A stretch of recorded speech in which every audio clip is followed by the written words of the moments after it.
Don't shout so much before they take it back, oh. Wow.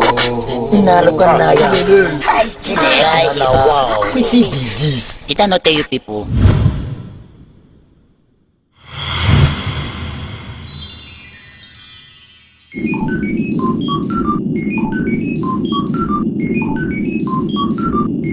Nigerians are no strangers to epileptic power supply.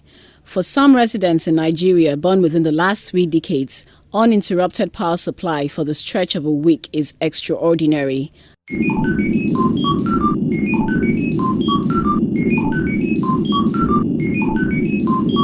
The federal government awarded contracts for the supply of 300 units of 11 kV 500 amperes on-load sectionalizers for installation at the high voltage distribution system networks at Karo in Abuja, the Federal Capital Territory, Ogba Agege and Luth in Lagos State, and at Challenge Ibadan, Oyo State. 6,000 megawatts by the end of December is still in place.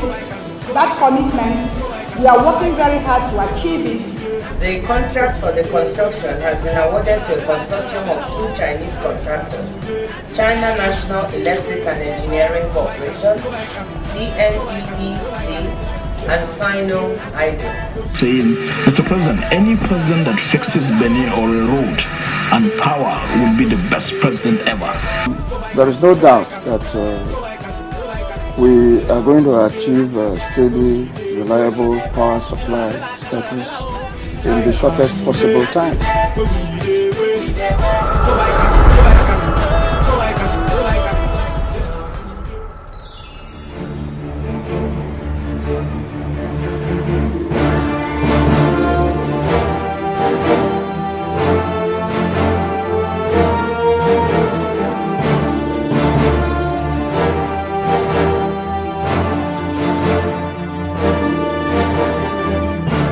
The Nigerian Contract Monitoring Coalition is a division of the West African Contract Monitoring Coalition, regionally coordinated by the Ghana Anti-Corruption Coalition. We set out to monitor procurement processes from the stage of its conception up to the stage where it's been implemented. So it encompasses, the due process stage right to the stage where implementation actually takes place, and then there's actually project delivery. Our essence and the essence of the coalition is that we felt that we needed all people on board. It elucidates everything that we think about participation in the delivery of public projects and public services. So that's why we have regulators amongst us. We have people from the private sector. We have civil society organizations working on different issues that have to do with good governance. The Nigerian Society of Engineers came about that we need to have a template.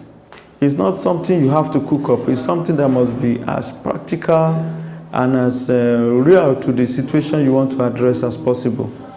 So the society set up an expert team of engineers within the society with different area of specialty, but who are very experienced in procurement issues.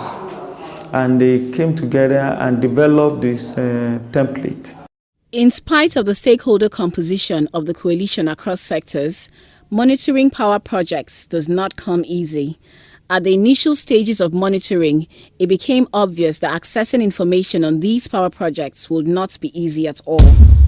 We made a request for information to the World Bank. They asked us to go back to the ministry, that's PHCN in this case, Power Holding Company of Nigeria, which is now Transmission Company of Nigeria. We had made the request to PHCN, and PHCN would not give us the information. They had said they weren't obliged to provide it for us, and this is in spite of the fact that we made it using our Freedom of Information Act. And so we sought judicial review, and the courts held that they should give us all the information. But good for us, as soon as that judgment was passed, PHCN complied to the full. In 2 days, we got every information that we needed. We got all the contract documents and all of that, and then we were able to engage much more with the project. However, it is noted that the same system, they have the same challenges. That's the government system. The procurement pattern is the same. The players have the same characteristics. So it is expected that the challenges we met here and those things we noted here are also the same things happening in other ministries and on other projects. The other ones has to be some of the bureaucracy. It takes so long for you to get certain information, and you even find it difficult to know the officers that are in charge that you can directly request those information from. And it comes back to the fact that there is no structure on ground from the government side for people to independently monitor some of these projects. Finally, after the court order, information was received on the contracting process. These included the project plan, scope, design specifications, contract terms, conditions, duration and penalty clause in cases of default. In monitoring these power projects and reporting, it became clear that timely flow of information was of even greater benefits to the contractor and to the public institution that owned the project, which is the erstwhile Power Holding Company of Nigeria, now known as the Transmission Company of Nigeria. The contractor also faced a few setbacks in the community where implementation was taking place. Trying to deceive them into believing that, they were supposed to install something based on the order they received from above. There was argument anyway. They didn't want them to install it, but eventually they said that from the order above, if they were not permitted to install the pole, that they may even bring the other law enforcement agent to come down and then have to enforce it by all means. They just come digging. They didn't find out if my dad would permit them. So they tried to deceive them into believing that they were supposed to do one manual job, until later discovered that it was to be a pole. And then they discovered later that they had been scammed. That was when they involved the lawyer. This is the area that we see that is well suitable for us to put the poles. We have other T-junctions that there is no space, gutters, houses so close to poles. So this is the only place we saw a space, yes. Through the open dialogue sessions between the monitors, the contractors and the Power Holding Company of Nigeria, it is clear that project implementation has faced delays as a result of variations in the project. These have affected relations with external subcontractors as well. The duration of the contract job was supposed to last for 1 year, and unfortunately the job started quite behind schedule. It was like 6 months behind schedule. But then when we got the information that the contractor was on site, we had to interact with them and get to know their challenges as it were. The most challenging issue in project implementation has been the outright lack of documentation for all stakeholders. Without this, it will be difficult for any side to verify performance or to enforce the obligations of another party. Indeed, from this project, the necessity of timely access to information for all stakeholders is brought to bear. We had some setbacks though. Setbacks were occasioned by the fact that we did not have all the contract documents, that's the drawings, specifications and bills of quantity. So that made for slow progress.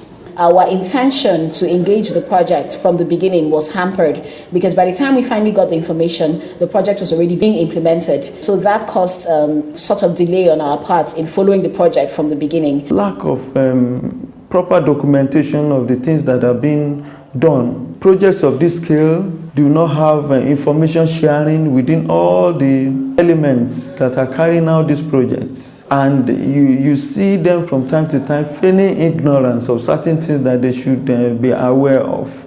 So it became very clear to us that the government circle do not share information among themselves. And it became very prominent when we go into the communities where these projects have been done, and the communities do not even know for what benefit or for what reason some of these projects have been executed.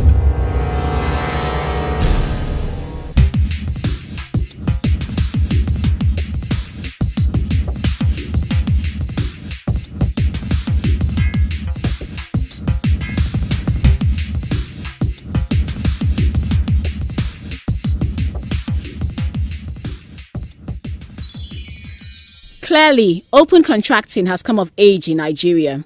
We look forward to a culture of dialogue between public institutions, contractors, and the general public to ensure that reforms within the power sector and beyond are realized.